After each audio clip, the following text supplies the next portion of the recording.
Every year, thousands of people are poisoned by fentanyl, leaving behind family, friends, and loved ones. You're looking at pictures of Matthew. It was October of 2022. Matthew had an accidental overdose and he died. His mom, Jennifer, has since created a non-for-profit organization called Forever 23. This year, she continues her son's legacy with the annual Fentanyl Awareness Ride for Matthew. She's joining us now with more on how she's keeping Matthew's memory alive and the details for this year's ride. Good morning to you. I'm so sad that we have to meet in this way, but I want to give you the opportunity to use your voice today, starting with what you want us to know about Matthew. You know, Matthew was a very outgoing young man, a personality outside of this world, with a laugh that was just boisterous. It would light up any room that he was in. Matthew was a gentle giant. He had many, many goals that he wanted to pursue, including going into law enforcement. It was something he was very passionate about. Matthew was very open to being different, including his sports teams. He was a very adamant New England Patriots fan, which rubbed a lot of people the wrong way, but that was his team. Aw, Jennifer, share with us what happened with the drugs, and maybe on this particular day, what happened? You know,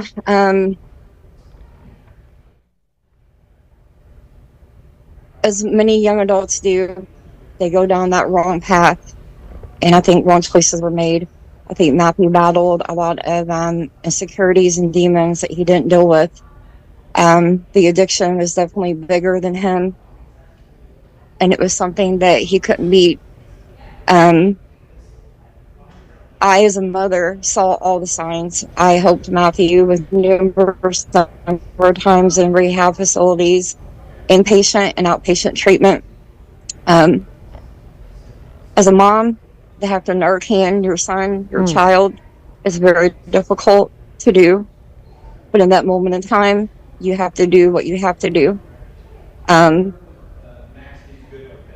It was a very, very hard thing the day that he passed, without saying. Very difficult. Yeah, I know that there are so many parents, brothers, sisters, moms, dad that are watching right now that feel they have been through it. We have lost so many Hoosiers. Can you tell us about the nonprofit that you started in this benefit ride that's coming up? Yes, so my nonprofit group is Forever 23. You can find us on Facebook. There is a link. I started this actually the week that Matthew passed. I just started calling him my Forever 23. Last year's bike run, the proceeds went toward helping for a memorial bench for him out in his resting place. This year we're doing school supplies and hygiene items. Myself and Forever 23, we have helped 3 individuals this past year seek treatment at Val Vista and Landmark Recovery.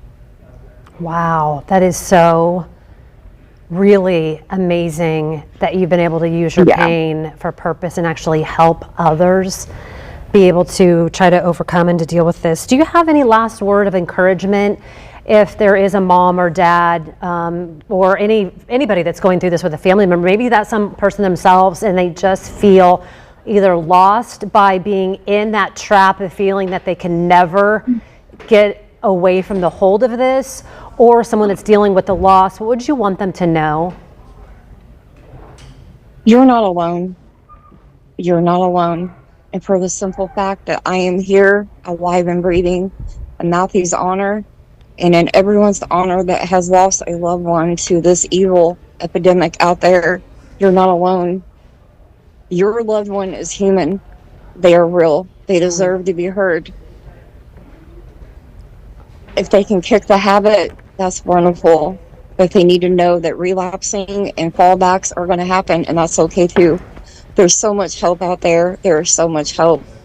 If you need to vent, talk, anything, anyone can reach out to me or anyone in my not-for-profit group, and we will be there. Oh, Jennifer, thank you so much. I appreciate you Thank you. having the courage to speak and come forward. We're going to connect you to all of the details on this year's Ride for Matthew. You'll find it online at fox59.com. It's this Saturday with registration starting at 9:30. It'll be happening right there at the Kitley Inn. Jim?